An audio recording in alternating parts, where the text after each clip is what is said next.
Product research is a common pain point for a lot of beginners, and often beginners struggle because there's simply far too much information to absorb and multiple steps to execute. In this video, I've put together a step-by-step flowchart that you can easily follow and refer to while you do product research to help ensure you're taking the right steps and that you're not overlooking anything that beginners often do. But first, my name is Crescent, and if this is our first time meeting, welcome to my channel. My passion is sharing tips and strategies on how you can create a successful Amazon FBA private label business. So if you enjoy videos like this, or especially if you've been around my channel, consider subscribing. All right, let's get started. All right, so I've created this Amazon FBA product research flowchart that you can see here into 5 main categories that you need to follow when you're doing product research. And it all starts with proper planning. So you can see here, the first step is planning. So what's involved with planning? Every successful business begins with a business plan. So for you, you need to have a plan so that you know what to look for while you're doing product research. Now, what's involved with the plan starts with knowing how much money or profit that you want to make realistically per month. So let's just say you want to make $3,000 profit per month to supplement your income or to replace your existing one. And that's your monthly profit goal. Now, once you figure that out, you'll want to determine what a realistic profit margin per unit is.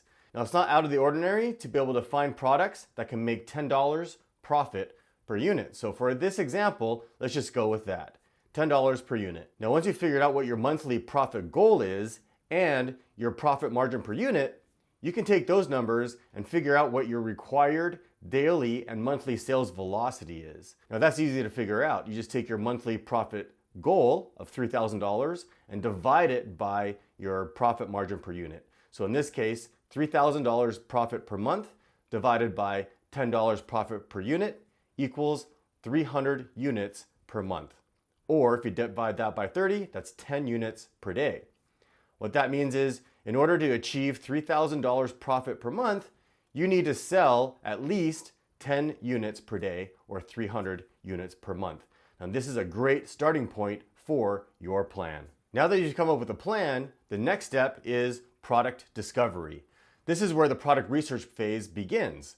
Now, there's several different methods for you to do product research and find viable product ideas. And one of the easiest methods is to use a web app such as the Jungle Scout web app. The Jungle Scout web app is a great tool for beginners because it compiles all of the products in the Amazon marketplace and allows you to set specific filters to narrow down these products to meet certain criteria. And this is where the planning that you did comes in handy. Now, as you can see here, there's several filters that you can set here to find products that meet specific criteria. Now, according to the plan that you've already set up, you can choose these specific filters to pull up products that meet your targets. Now, for example, if you're aiming for 300 units per month, you can set a minimum of 300 units here. And you want to make sure that the other filters are set correctly so that you're finding viable products that meet all of the criteria in the next step. Now, if we go back to step number 2, there's more ways to find viable products, such as the best sellers list, looking at other sellers' storefronts, using one of the common methods that I like called the letter method, and much more. Now, I'm not going to go into specific detail on how to do these different methods of product research. I have videos that cover each one of these on my channel, and I'll leave links to it in the video description below. But just know there's several different methods. There's no right or wrong way to do product discovery while you're doing product research. Now, once you've found a viable product, you need to analyze the data of the entire niche to verify that it meets all of the criteria. And that's step number 3, validating the niche. Now, here's where beginners often make mistakes and end up with a bad product. I've listed here on the flowchart all of the criteria that you need to be aware of and make sure that a niche passes in order for you to move on to the next step. For example, the most important is you need to make sure that when you're analyzing the niche that you're using the correct, broadest keyword. Now, if you're using the wrong keyword, you'll be looking at a subset of the main list of sellers, and you can be potentially looking at bad data or incorrect data. And I actually have a video on this specific topic, which I'll link to over here. Now, the other criteria are fairly straightforward. You want to make sure that the price is at least $15 or higher. And this is because if it's anything less, once you subtract the Amazon fees and your unit costs, there won't be much money left for profit. Because products that fit in the small size tier are typically going to cost you around $5 to manufacture, to ship to Amazon, and the fees are around another additional $5. So you can see that once you subtract all of that, you won't have any money left over for profit. So you want to make sure the sale price is at least $15 or higher. And next is a sales velocity. And here's where your planning determined what the sales velocity needs to be. So when you're analyzing the niche, you want to make sure that the majority of the listings are doing at least that sales velocity. Now, in our example, we were aiming for 300 units per month. So if we're looking at the can opener niche and we pull up the Jungle Scout Chrome extension, you can look down the monthly sales column here, and you want to make sure that the majority of these listings are doing at least 250 to 300 units per month or more. And in this case, they are. Next is reviews. Reviews is how we determine how competitive a niche is. It's important to find niches that are in demand but have low competition. And so what you want to do is you want to make sure that at least 7 out of the top 10 listings have less than 75 reviews. And if we go back to the can opener niche, we can go here and look at the review column and make sure 7 of the top 10 have less than 75 reviews. And in this case, it does not.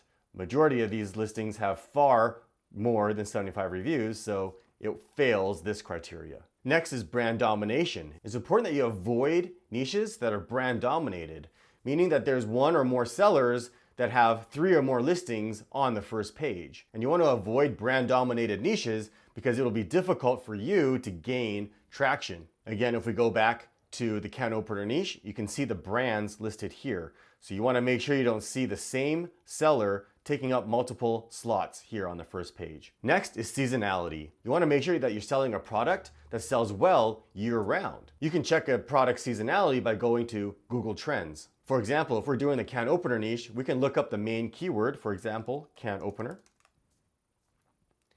Make sure you change this to 5 years. And you want to make sure that this graph is fairly smooth all the way across. And in this case, it is. However, you'll notice that there's a hump in the last couple months of the year because products that are considered giftable sell well during the holiday season.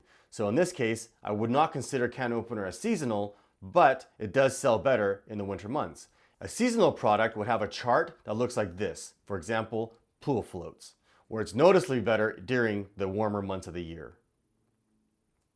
Next, you want to make sure you're not selling patented, copyrighted, or trademarked products. This is very important because you could stuck with product that you can't sell. And the worst case scenario, you get sued. Now, I'm not going to go into specific detail on how you can do this, but you can do a search on Google Patents and have a video on this here. Next, you want to make sure that the product isn't in a gated category or restricted or prohibited. It's important because you may or may not be able to sell it, or it will be difficult for you to sell if it's in a gated category that's difficult for you to get ungated in. You can see a list of gated categories and the requirements to get ungated here. You can also find a list of restricted products and products that are actually prohibited to sell on Amazon here, and I'll leave links to these in the description below. And lastly, you want to make sure the niche isn't saturated. Now, I'm not going to go into detail on this either, but because a lot of beginners use the same search criteria and the same product research tools, it's not uncommon for products that turn out to be really good to become saturated really quickly because everybody found the product at the same time and entered that niche around the same time. So I have a video on how to prevent yourself from getting into saturated niches here. Now, once you've examined the niche, you should be able to determine if it passes all the criteria or not. And following the flowchart, you can see here that if it passes all of the criteria, you can move on to step 4, which is verifying the profit and fees. Now, if it doesn't meet all of the criteria, one of the data points that you can manipulate is the sales velocity that you determined originally in step 1. Now, you can ask yourself if the daily sales velocity wasn't high enough or was on the borderline of your requirement, can you increase the profit margin in order to lower the required daily sales velocity? And if you can move on to verifying the profit and fees. And if you can't, you'll have to go back to product discovery and look for a new product idea. Now, if you're confused about what I mean by manipulating the sales velocity, well, the profit margin is tied directly to how many units you need to sell. So if you can increase the profit margin, you can decrease the amount of units you need to sell per month. So for example, instead of having to sell 300 units per month to make $3,000 profit, if you were able to increase your profit margin to $20, meaning you doubled your profit margin, then you can half your required sales velocity. So instead of 300 units per month, you only need to sell 150 units per month. Okay? So moving on to step 4 is verifying your profit and fees. Remember, the whole goal of any business is to make money. So you want to make sure that this product idea is able to meet your profit goals. So how you do that is you want to get an estimate of the unit costs. So for example, if we're doing the can opener niche, you can jump over to Alibaba and search for can openers. Then looking at the prices that the suppliers are offering for these can openers, you can get a good estimate of what it will cost you per unit. So for example, if we're looking to sell a can opener such as this, we can see that it's around 80 cents to $1. Same here. If we look at these similar ones, we're looking at around $1-ish for these can openers. Okay? So with that in mind, to estimate the shipping costs, you can just double the unit costs. So for example, if it's $1 for the can opener, the shipping is probably going to be around $1 as well. So the total cost to ship to Amazon is $2 per unit. Now, once you know what the unit costs are, you need to estimate how much you can sell your product for. And you can get that from what the existing sellers are selling the products for. So again, if we go back to Amazon and look at the can opener niche, we can see here that the average price is around $15. Now here's where you need to use the Amazon FBA Calculator to figure out what our profit and fees are. Now in order to use this Amazon FBA Calculator, you need an Amazon seller account. So if you don't have one already, you'll need to sign up on Amazon to get one. Now, to use this calculator, you need to enter a product or ASIN. So if we go back to Amazon and we pick one of the products that's similar to the one that we want to sell, for example, this can opener here, if we open the listing, we can grab this product's ASIN here. It always starts with B0. If we copy that and paste it into the Amazon calculator and choose the product, it's going to pull up the product details. What's important here is the size and the weight, because that's what the Amazon fees are going to be based off of. If we scroll down, you'll see here that we need to fill in this right column here because we're doing FBA. We're not going to do the fulfillment ourselves, so we can ignore this column. And so the item price, we'll put $15.99. We got that from the average price on Amazon. And here you see a ship to Amazon field and a cost of product field. Again, we said it was going to be $1 and $1. So if we click calculate, you can now see what the net profit is for this product is $8.29. And if you want to see a breakdown of the fees, you can see that the Amazon referral fee is $2.40.